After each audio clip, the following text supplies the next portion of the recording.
বন্ধুরা আবার চলে আসলাম এদিকে একটু সেলাইয়ের ভিডিও নিয়ে।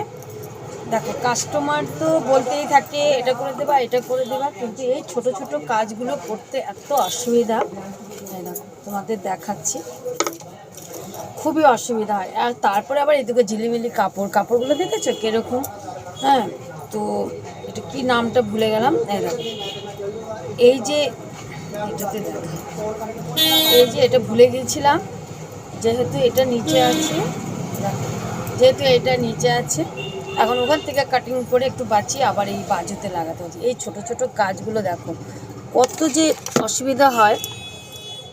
তারপরে আবার কি, দেখো এই একটা দিতে হবে, আর এই বাজুটা এরকম করে লাগাতে হবে, এই একটা এই লাগানোর জন্য দিতে হবে। এটা বাজুটা বড় তো, এরকম করে এখানে একটা চিট বাটন লাগিয়ে দিতে হবে, তাহলে বাজুটা এরকম হবে, বাজুটা লটকাবে না। আর এই দেখো এই বিরাজ এটা বানালাম। দাদা কেমন হয়েছে দেখো।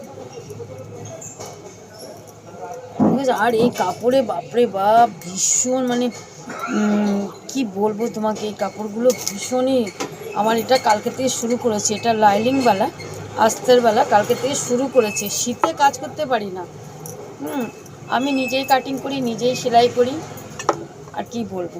ঠিক আছে, যাই হোক এইটুকু তোমাদের সাথে শেয়ার করলাম। তোমরা লাইক বা কমেন্ট করো, আর কি বলবো। Tata, bye bye.